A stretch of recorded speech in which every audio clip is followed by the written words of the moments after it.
여러분, 여름 등산 갈 때 이런 생각 많이 하시죠? 가까운 산인데 대충 다녀오면 되겠지? 물 하나면 충분하지 뭘 가시까지 챙겨. 그런데 여름산은 생각보다 변수가 많아요. 갑자기 비가 오기도 하고, 햇빛은 강하게 내리쬐고, 땀은 계속 흐르고, 땀 냄새로 불쾌하기까지 하죠. 그래서 생각보다 빨리 지치기 쉬워요.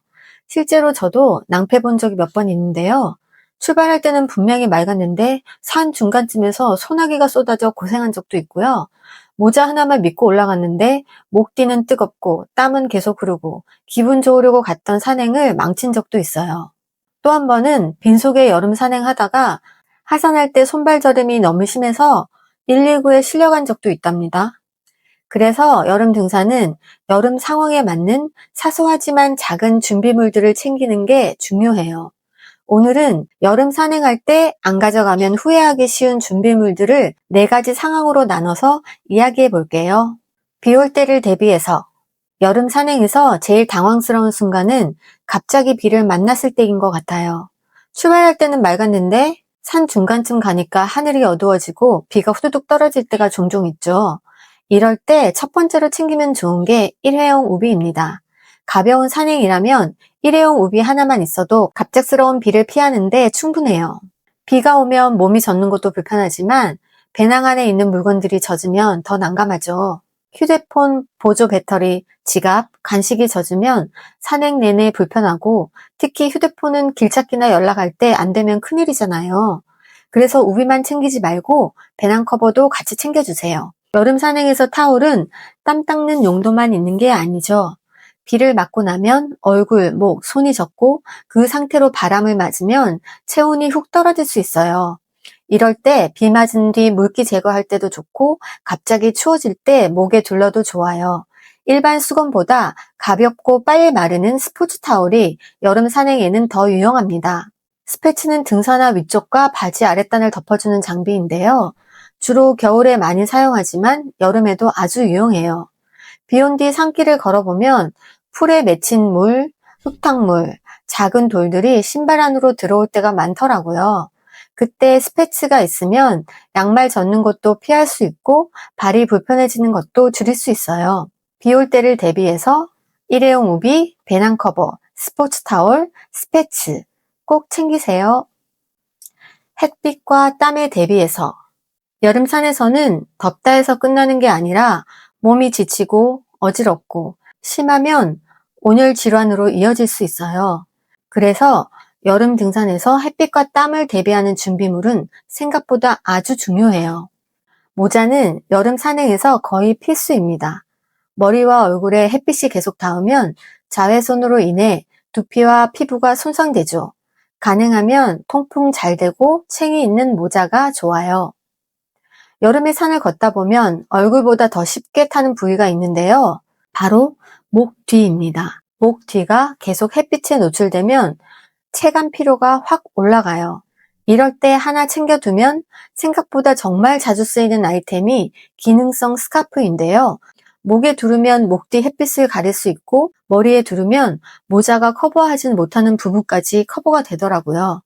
이마나 손목에 두르면 땀이 흘러내리는 것도 방지되어 아주 유용해요. 면으로 된 제품보다는 기능성 소재로 된 스카프를 추천드립니다. 선크림을 집에 바르고 나왔다고 끝이 아니죠. 산에서는 땀이 계속 나고 수건으로 닦다 보면 선크림도 같이 지워지잖아요. 그래서 중간중간 덧바르기 쉬운 선스틱이 훨씬 편해요.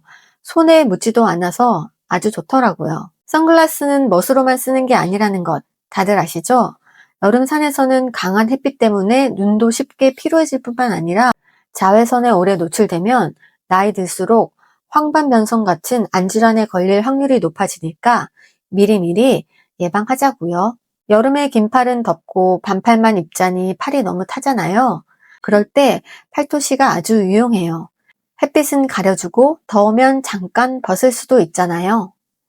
쿨링 기능과 자외선 차단이 되는 제품으로 준비하세요. 여름인데 바람막이까지 필요할까 싶지만 산에서는 정상이나 능선에 올라가면 바람이 생각보다 차요. 비를 살짝 맞았거나 땀에 젖은 상태에서 바람을 맞으면 몸이 갑자기 서늘해져서 컨디션이 다운되기 쉬워요. 방수 기능이 있는 얇고 가벼운 바람막이 하나는 배낭에 꼭 챙기세요. 땀을 많이 흘리는 등산이나 운동 시에는 면보다 땀 흡수와 건조가 잘 되는 기능성 소재가 더 좋다는 건 아시죠? 땀이 난 뒤 축축해진 상태로 있으면 감기에 걸리기 쉽기 때문에 꼭 기능성 소재의 티셔츠를 입으시길 권해드립니다. 햇빛과 땀 대비템은 모자, 기능성 스카프, 선스틱, 선글라스, 팔토시, 바람막이 자켓, 기능성 티셔츠, 여름 산행을 덜 지치게 만들어주는 작은 준비물들입니다. 응급 상황에 대비해서 나는 높은 산은 안 가는데 동네 산만 가는데 구급용품까지 필요해? 이렇게 생각하실 수 있어요. 그런데 사고는 꼭 높은 산에서만 생기지 않잖아요. 낮은 산에서도 발을 삐끗할 수도 있고 나뭇가지에 긁힐 수도 있고 벌레에 물릴 수도 있고 예상보다 하산이 늦어질 수도 있어요. 구급 파우치, 거창할 필요는 없고요. 밴드, 상처에 바르는 연고, 물집 패치, 쿨링 파스, 그리고 평소 먹는 개인약 정도 챙기시면 돼요. 특히 40, 50대부터는 본인에게 필요한 약이 있는 분들도 많잖아요.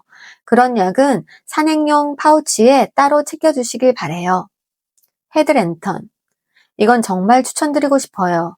낮에 가는데 헤드랜턴이 왜 필요해? 싶을 수 있는데요.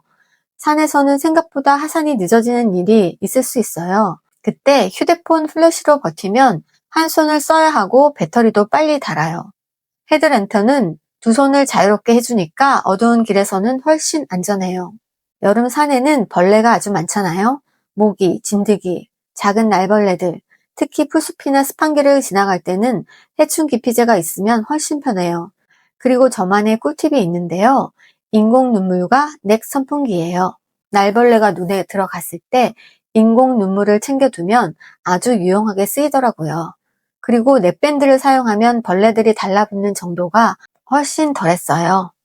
서바이벌 블랑켓, 얇은 은박 담요처럼 생긴 비상용 보온 담요인데요. 비를 맞거나 땀에 젖은 상태로 오래 쉴 때는 체온이 생각보다 빨리 떨어질 수 있어요. 비상시를 위해 잊지 말고 꼭 챙기세요. 전해질 보충제. 여름에는 땀을 많이 흘리면서 수분만 빠지는 게 아니라 염분과 전해질도 같이 빠져나간다고 해요. 그래서 물만 마셔도 몸이 축 처지거나 다리에 쥐가 나는 분들이 있어요. 사실 저도 이런 적이 있거든요. 119에 실려가서 검사 받았더니 전해질 불균형이 원인이라고 하더라고요. 수액 맞고 1시간 정도 쉬었더니 괜찮아졌던 경험이 있는데요. 그때 전해질의 중요성을 완전 체감했어요. 응급 상황 대비템은 구급 파우치, 헤드랜턴, 해충 기피제, 인공 눈물, 넥 선풍기, 서바이벌 블랑켓, 전해질 보충제. 평소엔 쓸 일이 없어 보이지만 필요한 순간에는 정말 든든한 아이템들입니다. 수분과 에너지가 필요할 때 여름 산행에서 많이 하는 실수가 있는데요. 목마르면 그때 마시면 되지. 정상 가서 한꺼번에 먹자. 절대 안 됩니다. 목마르다고 느낄 때는 이미 몸이 꽤 지쳐 있다는 뜻이에요.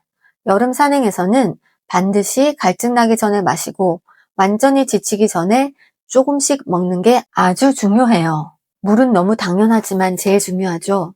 한 번에 많이 마시기보다 조금씩 자주 마시는 게 좋아요. 얼음물을 얼려가기도 하지만 건강을 위해서는 실온의 물을 드시기를 권해드려요. 땀을 많이 흘리는 날에는 물만 마시는 것보다 이온 음료가 도움이 되기 때문에 한 병 챙기시는 것도 좋아요. 행동식. 주로 짧은 시간에 에너지를 보충하게 해주는 것들인데요. 산행하면서 중간중간 배고프기 전에 먹어주시는 게 좋아요. 에너지바는 간편하고 안전하게 먹을 수 있고 견과류는 포만감을 주고 휴대용 꿀은 기운이 떨어질 때 빠르게 당을 보충하기에 좋아요.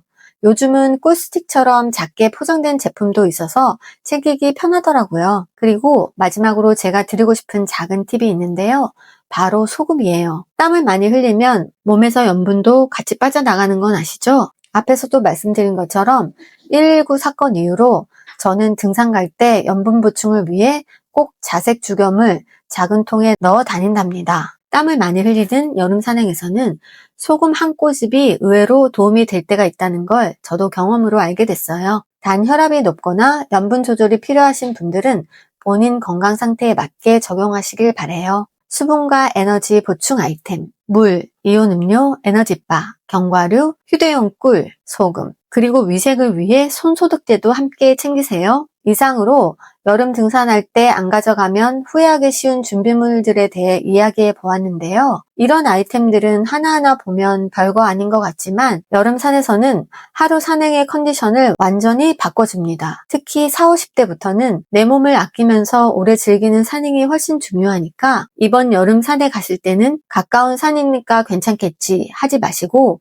오늘 말씀드린 준비물들 꼭 체크해 보세요. 산행이 훨씬 덜 힘들고 더 안전하고 더 기분 좋게 느껴지실 거예요. 오늘 영상이 도움이 되셨다면 구독과 좋아요로 함께 해주세요.